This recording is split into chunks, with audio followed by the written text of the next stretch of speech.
Inicialmente, nós gostaríamos de solicitar aos 27 estados conectados com a Infovia da CNI para que nos informem, os 27 pontos da Infovia conectados, nos informem por e-mail o número de participantes e a qualidade da recepção de imagem e som. Portanto, gostaríamos que todos enviassem para o e-mail aprendizagem@dn.senai.br. Este é o e-mail para qualquer comunicação durante este evento e também amanhã para que nós tenhamos, no dia 29, um outro encontro por teleconferência para responder aos questionamentos que forem apresentados. Mas, de início, gostaríamos de saber quantas pessoas estão em cada ponto, também a qualidade de imagem e som que está sendo recebido nos 27 estados do país. Nós insistimos, portanto, no endereço eletrônico aprendizagem@dn.senai.br.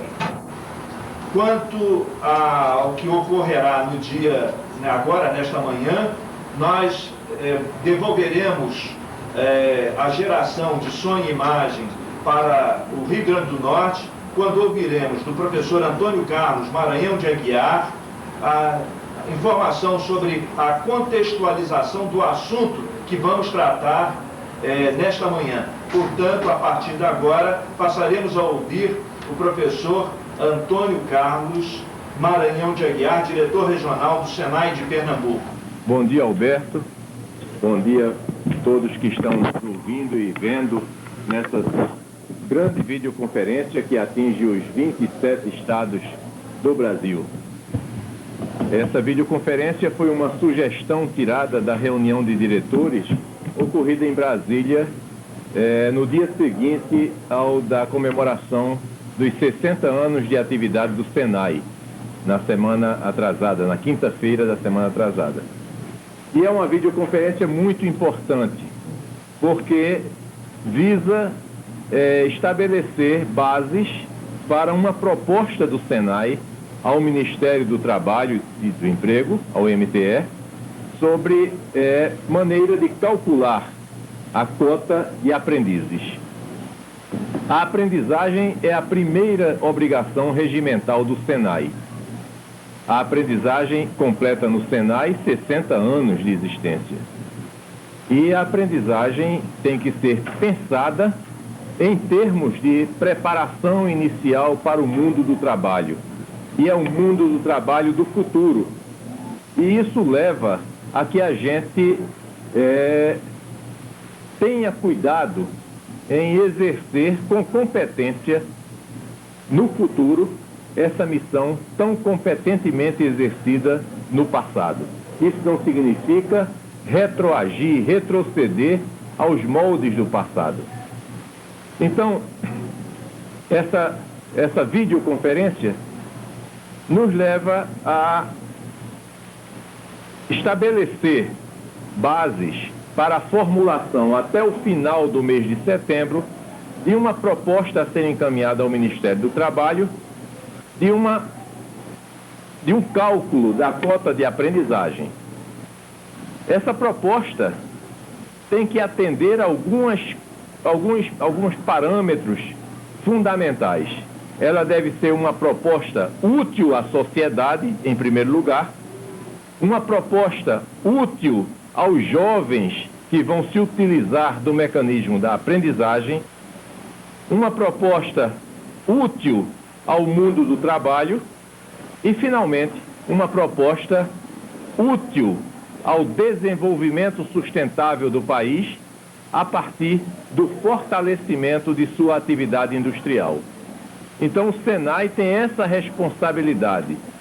O Senai tem a responsabilidade de fazer com que essa aprendizagem não seja entendida como um mecanismo compensatório.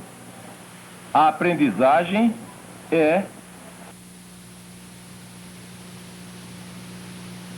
educação profissional que se encontra na confluência de dois direitos fundamentais de todo cidadão. o direito à educação e o direito ao trabalho. Então, nem a educação formal, nem a educação profissional e especificamente a aprendizagem podem ser tratadas à luz de políticas compensatórias. É claro, e a gente tem que reconhecer que, infelizmente, no Brasil, 14 anos após a promulgação da Constituição, nós temos milhões de jovens fora da escola ou numa escola sem qualidade, que não lhes prepara adequadamente para a vida. Mas esse não é o foco da atenção da aprendizagem. Nós podemos e devemos nos aliar a todos os parceiros sociais que pudermos encontrar para tentar resolver esse problema real que hoje existe e estancar, fechando a fábrica de sua produção, que é a falta de escola de qualidade, a falta de condições de manutenção na escola de crianças a partir dos 5 anos de idade, né, até a completar a maioridade. Essa é uma exigência constitucional. Então, nesse ponto, a atuação do Senai deve ser se aliar a todas as forças sociais que obriguem, e isso é até ridículo dizer, os nossos governos, federal, estadual e municipal, no âmbito de suas responsabilidades, a cumprir a obrigação constitucional. A aprendizagem que nós estamos falando aqui é outra coisa, é preparação intercomplementar com a educação formal para o mundo do trabalho. No nosso caso, a aprendizagem industrial requer uma formação básica da educação formal bastante adequada, né? Hoje, a atividade industrial, pelas mudanças que aconteceram no mundo do trabalho, pela lógica que foi incorporada aos sistemas produtivos, pela mudança nas tecnologias de gestão e nas tecnologias organizacionais, não admite, não pode ter em seu meio profissionais que não tenham uma boa formação geral e profissional. E a aprendizagem tem que ser contextualizada exatamente aí, na sua intercomplementaridade com a educação formal e na preparação de uma base para o mundo do trabalho que tenha garantia de duração. Nós temos que dar na aprendizagem um certificado de garantia de duração aos nossos jovens aprendizes, de tal maneira que eles não se sintam, eles não sejam varridos do mundo do trabalho na primeira mudança tecnológica. É necessário que eles saiam da aprendizagem com esse conhecimento que é base para as especializações ao longo de um tempo de validade, um tempo de garantia, que é no mínimo de 30 anos. Vejam o tamanho da nossa responsabilidade. Vejam como nós não podemos nos curvar a pensamentos simplistas de fazer com que os jovens aprendam apenas um fazer, apenas uma ocupação, apenas a bem apertar parafusos, ou bem apertar botões, ou bem fazer sequências mecânicas de trabalho numa ocupação, num posto de trabalho. É muito mais ampla a nossa responsabilidade. E essa é uma responsabilidade que nós temos sobre crianças e jovens. E essa, então, é uma responsabilidade ainda mais acrescida, porque nós estamos, de certa maneira, definindo a capacidade desses jovens terem futuro. Nós não podemos dar à aprendizagem uma conotação, que foi uma conotação histórica do passado, que ao pobre que não podia ascender na pirâmide social e que devia ser condenado a vida inteira a ser pobre numa profissão. Essa é uma visão do passado, é uma visão que está na nossa legislação passada, que está, por exemplo, no âmago da criação das escolas de formação profissional. Mas essa é uma visão que não pode ser projetada para o futuro. Então, a primeira coisa que nós precisamos é exatamente ter o sentido do que é a aprendizagem industrial.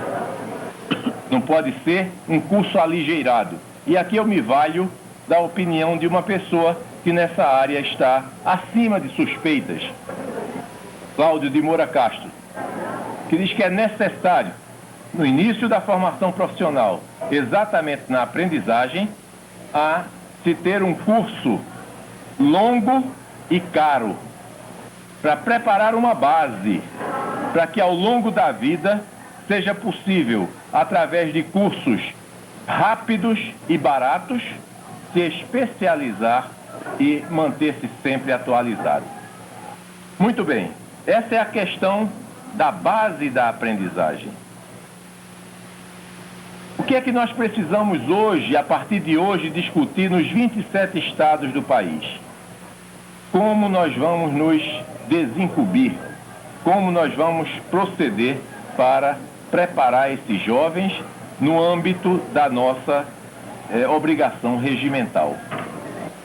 Isso, evidentemente, sem excluir a possibilidade e até a obrigação de nos incorporarmos ao esforço de inclusão de jovens e crianças que hoje se encontram excluídos da escola, excluídos da formação. Essa proposta, e aqui eu faço um público reconhecimento e agradecimento à participação do Departamento Regional de São Paulo, que ao lado do professor Caruso, conduziram esse trabalho inicial que vai ser apresentado daqui a pouco e que tem algumas sólidas bases. A primeira delas, a nova classificação brasileira de ocupações. A descrição das novas ocupações, das novas famílias ocupacionais, da nova inteligência do trabalho. E que tem uma parte que diz respeito a nós, que são as ocupações do mundo da indústria. Essas dizem respeito a nós. E nessa descrição da nova classificação brasileira de ocupações, nós temos algumas bases de educação formal, quais são os pré-requisitos, qual é a experiência, a que se destina, qual é o perfil profissional do trabalhador que vai ocupar aquela posição naquela família ocupacional. Essa é uma base técnica que nos parece extremamente adequada para definir que funções, que famílias ocupacionais podem estar agregadas, que ocupações podem estar agregadas em famílias ocupacionais e que deem como resultado trabalho de aprendizagem. A outra base é uma base de cálculo quantitativo, e nada melhor do que a raiz. Nada melhor do que uma relação de empregos formais existentes na indústria, nos diversos setores da indústria, para que se chegue a esse cálculo da quantidade de aprendizes. Então, essas duas bases me parecem que formam a grande sustentação do estudo que vai ser mostrado a todos nós aqui. Essa é uma reunião interna do Senai, essa é uma reunião onde nós vamos nos posicionar em relação ao assunto. Essa é uma reunião que, ao final da qual é possível que haja dúvidas em vários de nós. E a reunião está pensada em 2 momentos, exatamente para, ao final dessa reunião, nós termos oportunidade de nos reunirmos internamente nas áreas de educação, de planejamento, de estatística, de finanças do nosso departamento regional, analisarmos, tanto em quantidade quanto em qualidade, as nossas responsabilidades locais,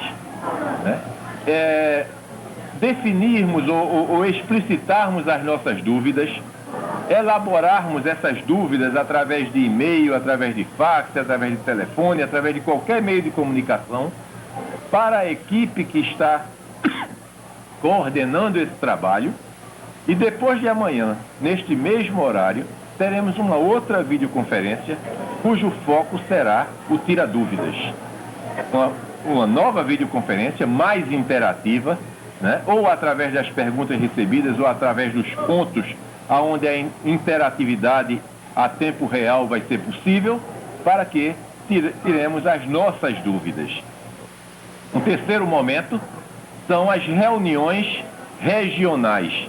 Os departamentos regionais, até o dia 15 de setembro, pelo que foi estabelecido na reunião de diretores, há 15 dias atrás, deverão, né, trabalhar esse assunto entre si, regionalmente, né, e tirar aí dados para a elaboração, para o melhoramento, para o aprimoramento de uma proposta final que deverá estar pronta até o final do mês de setembro para ser apresentada ao Ministério do Trabalho como uma proposta do Senai para definição de cotas, né, para a aprendizagem industrial. Será que isso esgota o problema? Claro que não. Claro que não. A questão da elisão, né, da insalubridade, da periculosidade, né, que está aí colocada na nova portaria, é um problema seríssimo. Né? A questão da compatibilidade entre a educação formal e a educação profissional na condição de aprendiz.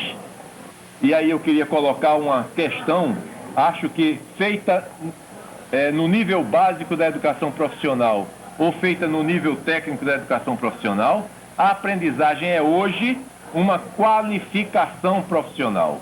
Ao final, como está dito tanto na legislação trabalhista quanto na legislação educacional de nível técnico, o aprendiz recebe um certificado de qualificação, não mais uma carta de ofício. Então a aprendizagem está elevada à categoria de qualificação profissional, uma qualificação inicial, né? Então, a questão dessa elisão de insalubridade e de periculosidade é uma outra coisa importante. A outra coisa importante é a compatibilidade entre o estudo formal e o estudo profissional, a aprendizagem. E a complementação no trabalho. Será que nós devemos condenar, a palavra é forte, mas eu, com aspas ou sem aspas, insisto nela, condenar os nossos jovens a 3 jornadas de trabalho diárias, a escola formal num turno, a escola profissional, o Senai, no outro turno, e a complementação na indústria num terceiro turno? Como é que nós vamos trabalhar isso? É um regime de alternância, né? A legislação profissional, a Lei 10.097, me parece, neste ponto, extremamente retrógrada, quando apenas exige que o aprendiz esteja na escola se ele ainda não concluiu o ensino fundamental. Aliás, no meu entender de engenheiro, com todas as deficiências, ela é anticonstitucional, é inconstitucional, porque a Constituição diz que a preparação do cidadão se dá ao longo de toda a educação básica, e a educação básica contempla o fundamental e o médio.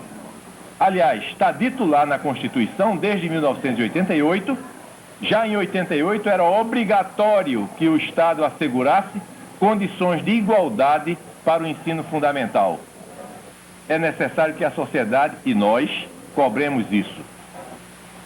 Diz lá na Constituição de 88 que essa obrigação, se eu não me engano, no seu artigo 208, que a extensão dessa obrigação se daria progressivamente até o nível médio da educação formal. Será que esse progressivamente é mais devagar do que uma tartaruga andando de costas que 14 anos depois não chegou ainda a envolver o nível médio da educação formal? Ou será que falta cidadania para que a gente acabe com essa fábrica de exclusão e coloque todos os brasileiros, crianças e jovens, na escola de qualidade? E aí tratemos como um direito a aprendizagem e não como uma política compensatória, como parece ser o entendimento de algumas pessoas que estão lidando com esse assunto, especialmente fora das nossas instituições. Então, é exatamente essa reflexão. Quer dizer, hoje nós estamos em casa, hoje nós podemos falar da maneira que é necessário falar para que isso seja entendido por todos. Nós precisamos maturar essas ideias entre hoje e depois de amanhã. Precisamos externar as nossas dúvidas.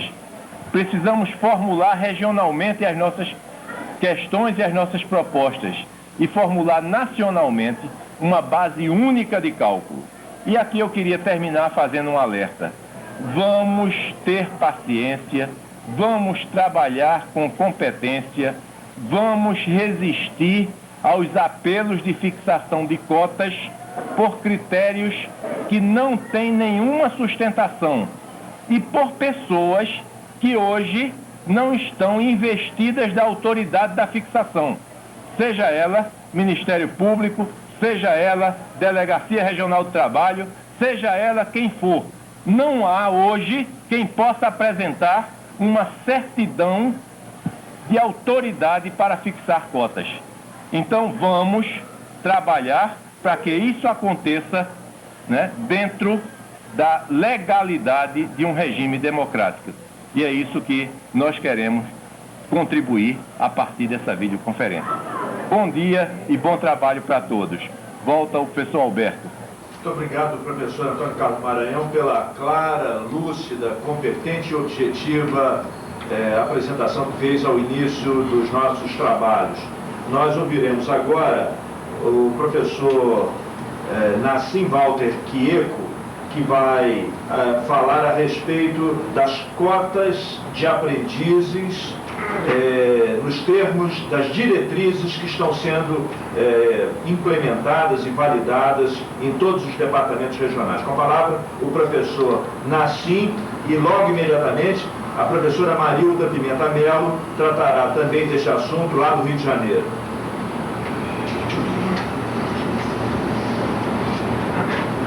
Obrigado, professor Alberto. Bom dia, professor Antônio Carlos Maranhão, que fez uma brilhante apresentação, apresentando, vamos dizer assim, as ideias em nível estratégico, né, no âmbito da aprendizagem, no âmbito da educação em geral.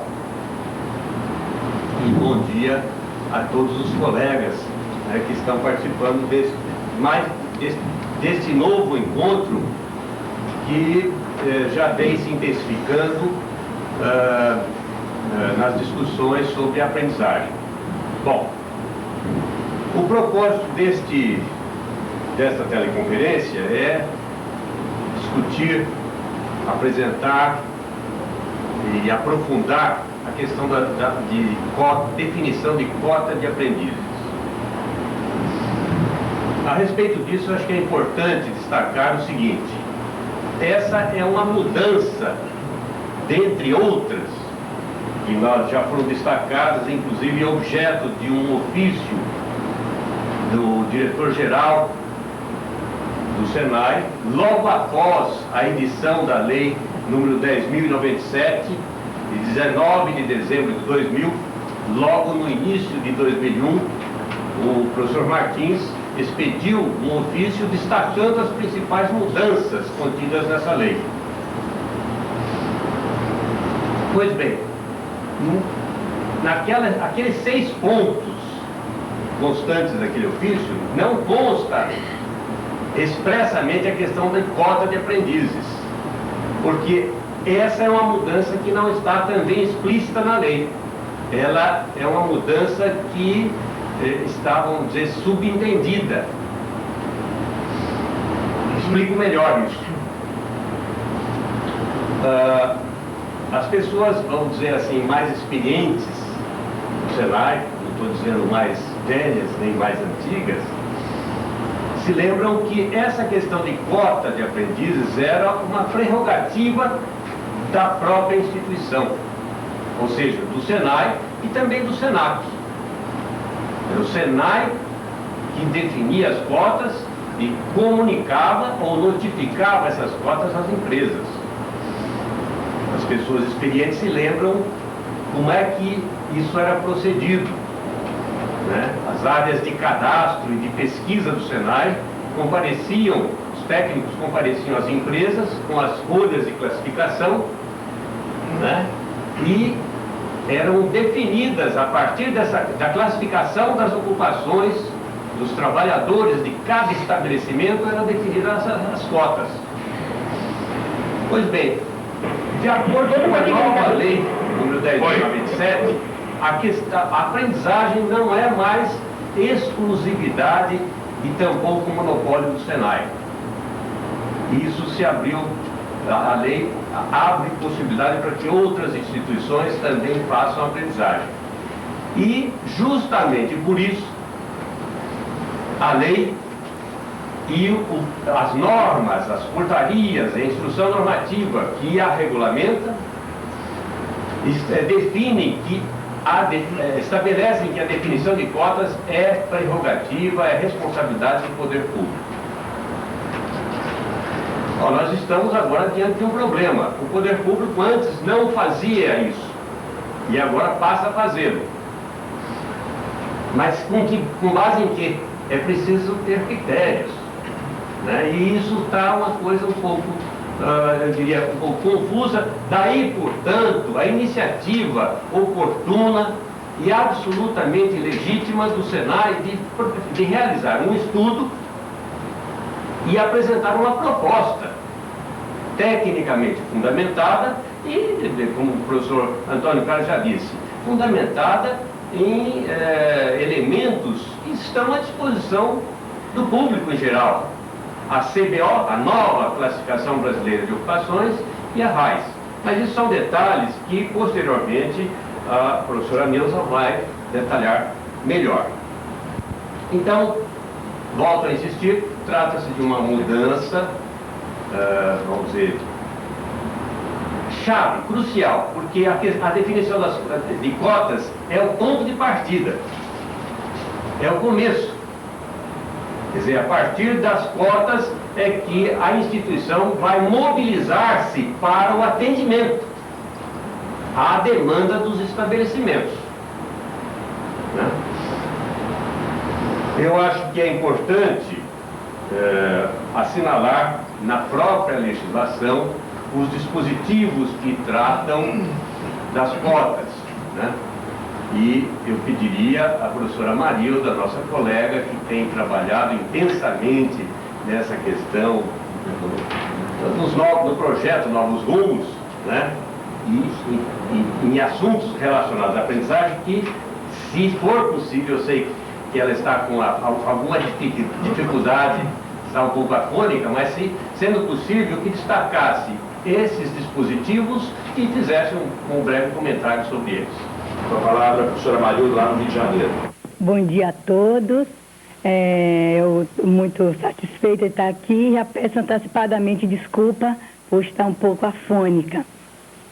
Mas dando continuidade a essa questão das cotas de aprendizes, como bem já colocou o professor Nassim, os artigos 429 e 430, que hoje integram a CLT e foram alterados, portanto, pela Lei 10.097, deixam claro que os estabelecimentos de qualquer natureza são obrigados a empregar e matricular nos cursos dos serviços nacionais de aprendizagem número de aprendizes equivalente a 5% no mínimo e 15% no máximo dos trabalhadores existentes em cada estabelecimento cujas funções demandam formação profissional.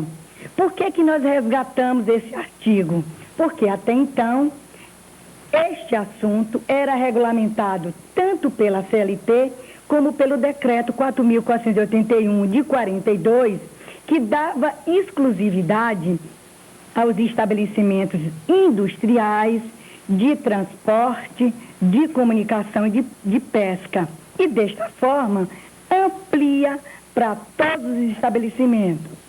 Ainda, com a abertura para que todos os estabelecimentos de qualquer natureza cumpram a cota, e também dito que, no caso dos serviços nacionais de aprendizagem não atenderem a essa demanda, que outras entidades qualificadas, no caso as escolas técnicas e as entidades sem fins lucrativos, possam atender essa demanda, como bem já foi dito, não só termina com a exclusividade do Sistema S em fazer a aprendizagem, como abre também para as entidades, escolas técnicas, entidades sem fins lucrativos, a desenvolverem o programa de aprendizagem. A Instrução Normativa 26, que baixa instruções e orientações sobre esse assunto, ela deixa muito clara a questão da cota quando diz: o cálculo da quantidade de aprendizes a serem contratados terá por base o número total de empregados em todas as funções no estabelecimento que demandem formação profissional. Parece até repetitivo, mas fala em total de empregado e em todas as funções. Claro, excluindo, como já é de conhecimento, aquelas ocupações que exijam habilitação profissional e de nível técnico e superior. Fica claro com isso que não só, portanto, a aprendizagem deixa de ser exclusividade do Sistema S, como também não cabe ao Senai a definição de cotas e nem emitir carta de isenção ou declaração similar.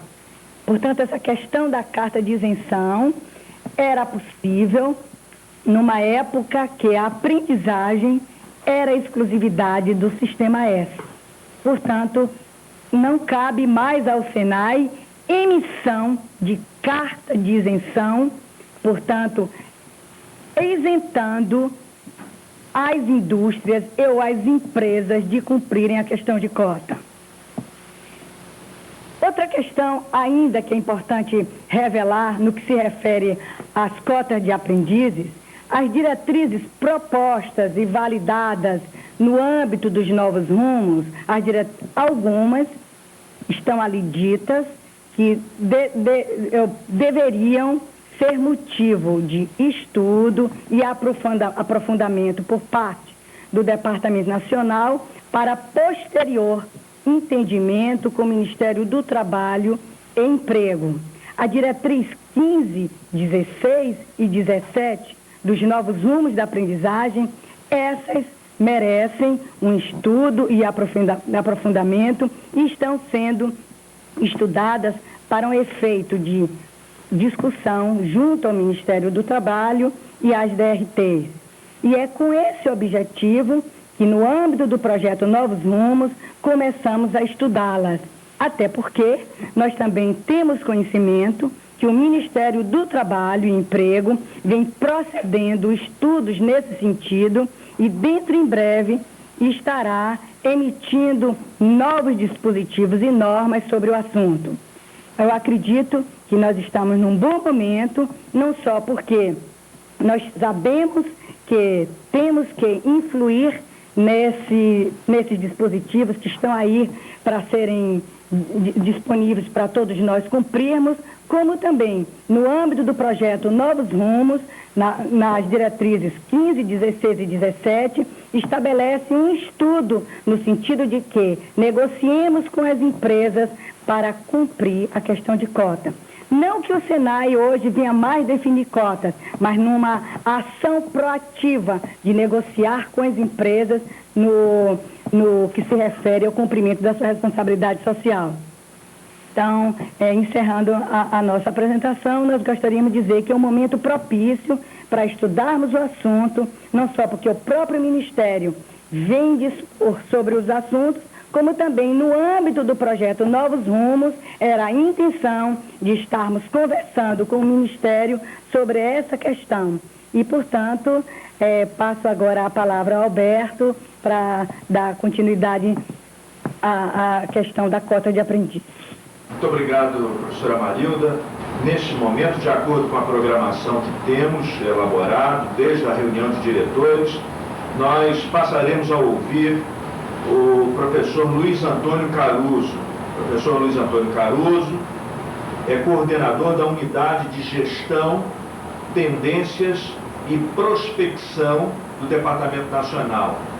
E por estar no âmbito da sua unidade realizar esse tipo de estudo, foi encomendado a ele pelo grupo de diretores regionais que reunisse os técnicos que ele entendesse com a melhor qualificação para realizar esse trabalho. Isso foi feito e esse trabalho foi sediado em São Paulo, como já foi dito aqui, mas o professor Luiz Antônio Caruso vai fazer uma abordagem inicial sobre a utilização da CBO como suporte para a definição das cotas de aprendizagem. Portanto, nós passamos agora a palavra ao professor Caruso e, posteriormente, à professora Neuza Mariani.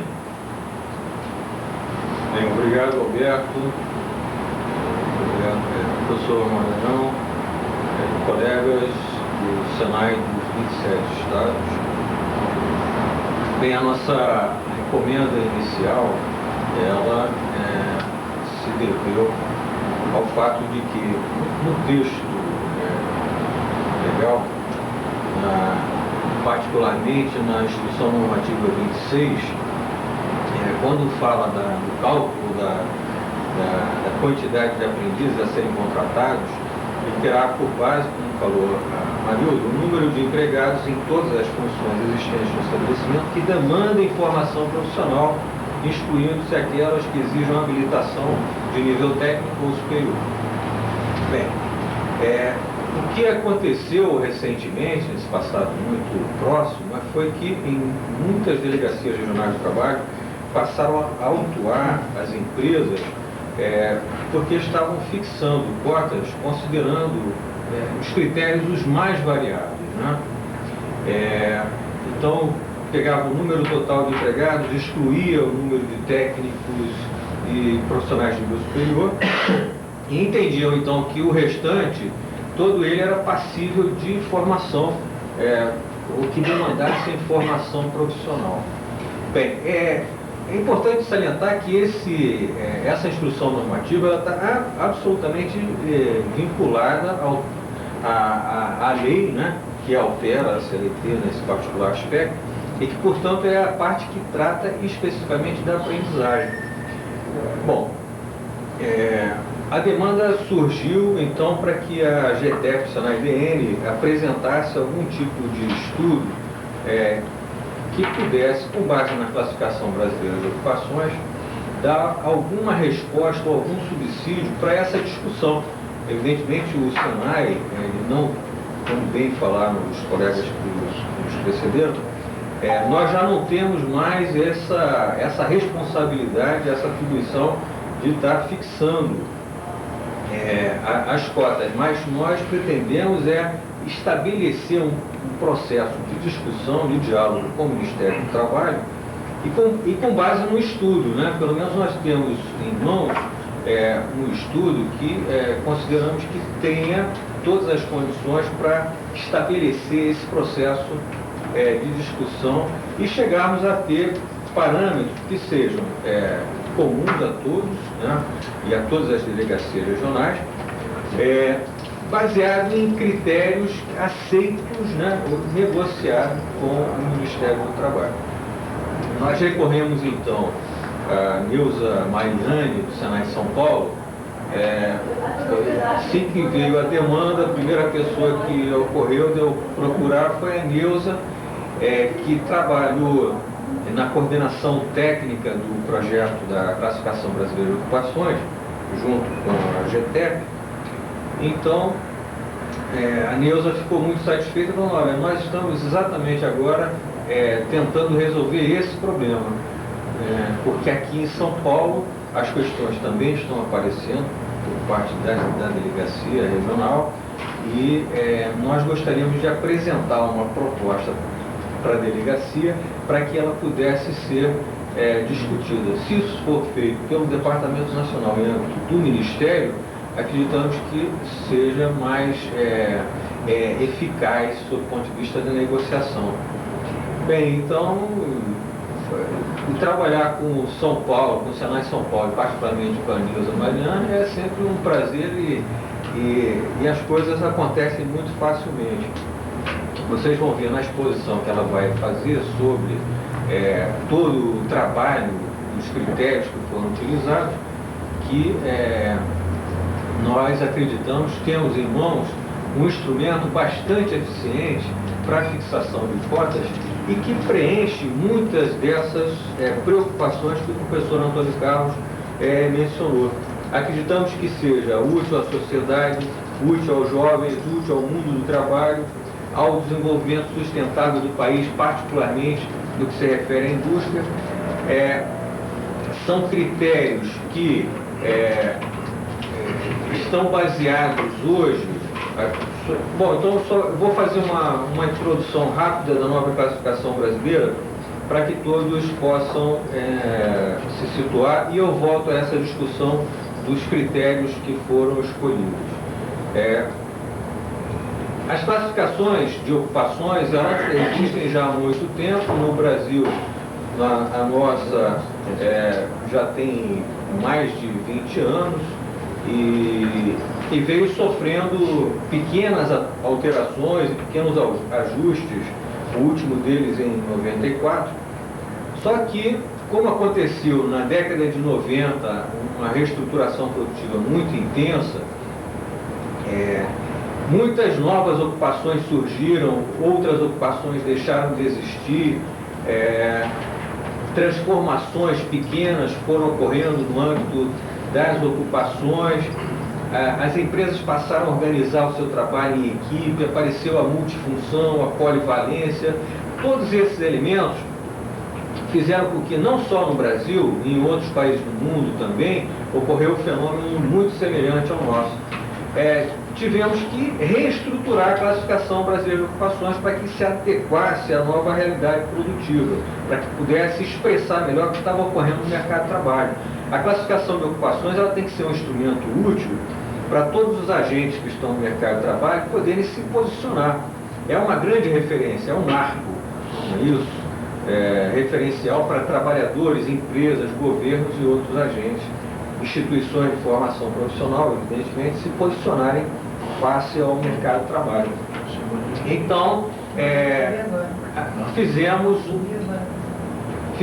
uma, no caso brasileiro, uma grande reestruturação da classificação brasileira, considerando fundamentalmente dois grandes conceitos novos. O primeiro foi de trabalharmos com competências, portanto, conhecimentos, habilidades e atitudes que são efetivamente mobilizadas no mundo do trabalho para a solução de determinados problemas.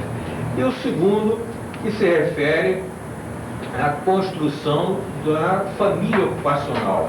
Quer dizer, aquela ideia de que no mercado de trabalho também a polivalência, a multifunção, ela já estava se expressando de forma muito intensa, por um lado. E por outro lado, as classificações, ou a classificação anterior, era muito fragmentada, muito pulverizada, o que dificultava, muitas das vezes, você enquadrar corretamente o trabalhador. Então tínhamos muito erros de classificação e também, muito rapidamente, elas se tornavam obsoletas, porque a ocupação deixa de existir, uma outra surge, você não tem muito aonde enquadrar. Portanto, essa nova classificação, ela trabalha também com o conceito de família, que agrega ocupações que compartilham de grandes áreas de competência. Então, tem toda uma construção em torno conceitual, né, em torno da nova classificação brasileira de ocupações, que é absolutamente adequada à nova realidade do mercado de trabalho e esperamos que se torne um grande referencial para empresas, trabalhadores, governo e instituições de formação profissional. Estamos empenhados nisso no sentido de que o Senai também vem colaborando com a construção dessa nova classificação brasileira de ocupações. Para vocês terem uma ideia, nós tínhamos cerca de 3.000 ocupações catalogadas na CBO anterior e atualmente nós estamos passando para cerca de 600 famílias ocupacionais. Dessas 600 famílias ocupacionais, 252 se referem à indústria. E o Senai ficou encarregado de fazer a descrição e a validação das famílias ocupacionais da indústria na nova classificação brasileira de ocupações. Bom, o processo foi extremamente amplo, já estamos há 2 anos e meio trabalhando nisso, são 13 departamentos regionais que estão envolvidos no projeto, foram capacitados mais de 50 facilitadores e mestres no método DAPON, e eu vou explicar um pouquinho rapidamente o que foi esse método, que foi o método utilizado para fazer a descrição e a validação das famílias ocupacionais. Foi um envolvimento intenso, acreditamos que como grande benefício que isso trouxe ao Senai e aos técnicos do Senai, nós tivemos primeiro essa capacitação. Hoje estamos conhecendo mais e melhor o mercado de trabalho industrial no Brasil, com certeza. Temos absoluta segurança nisso que estamos apontando. Temos pessoas capacitadas com uma metodologia que é capaz de entrar numa empresa hoje e fazer uma definição de um perfil profissional com segurança. Podemos criar mecanismos claros, estamos trabalhando nisso, de um processo permanente de atualização da classificação brasileira de ocupações, o que, aliás, já é um projeto do Ministério do Trabalho e que já está em negociação com o Senai e com outras instituições, porque para a classificação brasileira de ocupações, além do Senai, participaram a FIP, da Universidade de São Paulo, né, a Unicamp e o CEDEPLAR, ligado à Universidade Federal de Minas Gerais. Então fomos 4 instituições, cada qual recobrindo uma área ou um setor de atividade econômica, tendo o Senai ficado com a responsabilidade de descrever a parte da indústria. Bem, então a classificação para fazer para chegarmos a descrever e validar as famílias ocupacionais, nós trabalhamos inicialmente no primeiro momento, com os trabalhadores especialistas. São os trabalhadores que exercem a ocupação naquele determinado momento do mercado de trabalho e têm o exercício pleno da ocupação. E, portanto, o método entende que esses são os profissionais que melhor podem descrever o que fazem e como fazem. E, portanto, essa era a primeira reunião que se fazia com os especialistas, os trabalhadores especialistas. O Senai mobilizou, durante o processo, cerca de 3.000 trabalhadores especialistas da indústria. Contactou mais de 1.700 empresas industriais para fazer essa descrição. O segundo momento era o momento da validação, então nós trabalhávamos não só com trabalhadores especialistas na reunião, mas também com sindicatos de empresas, de trabalhadores e outros representantes daquelas ocupações que estavam sendo descritas. Nesse momento, então, nós fazíamos um inventário de um conjunto grande de outras informações que aqui se referiu o professor Antônio Carlos Maranhão. Que são condições iniciais para o exercício profissional, né, e condições de trabalho, como, por exemplo, o ambiente de trabalho, qual é o setor de atividade mais determinante, que mais emprega, e um conjunto grande de informações que eram levantadas nesse momento na reunião de validação. Dentre essas informações, nós selecionamos algumas que foram a escolaridade, a experiência, a existência, a exigência de curso de qualificação profissional, em termos de sua carga horária, e o grau de autonomia no trabalho. Essas quatro têm um conjunto bastante extenso de variáveis, de indicadores, na nova classificação brasileira. Nós selecionamos essas quatro. E por que foram selecionadas essas quatro e não outras? Porque, voltando ao texto legal, a nossa interpretação foi a de que trabalhadores, né, cujas funções demandem formação profissional eram trabalhadores qualificados.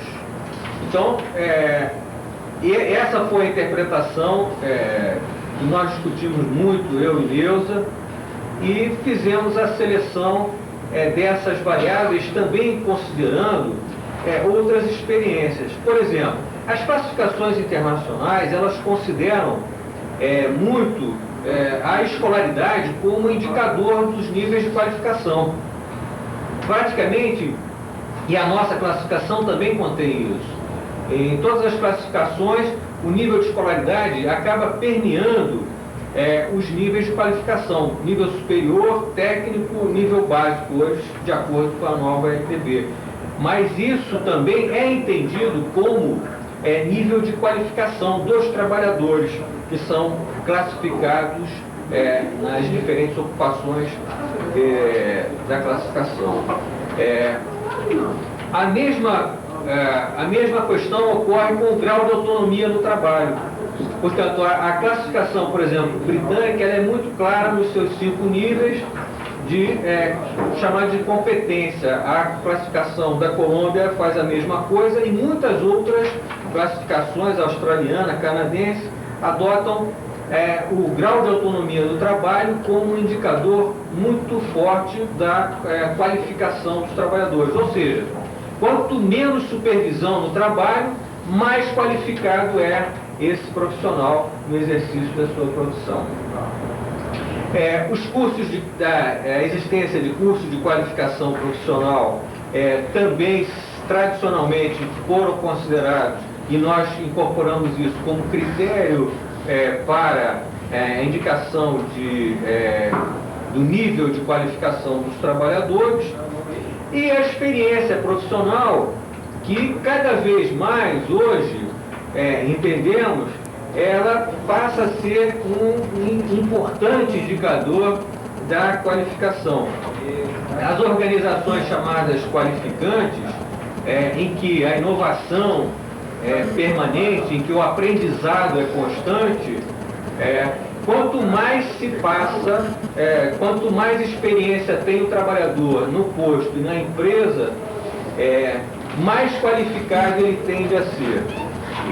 Essa, tradicionalmente, quer dizer, isso mesmo no regime taylorista fordista já vinha sendo considerado por muitos teóricos, porque, apesar da parcelarização do trabalho, o saber tácito, o conhecimento tácito sempre foi algo inerente a todo o processo de trabalho. Em verdade, todo trabalho contém em si uma pedagogia, você aprende muito no trabalho, mais ainda agora. Portanto, a experiência profissional nós consideramos também como uma excelente prótese ou indicador do nível de qualificação dos profissionais.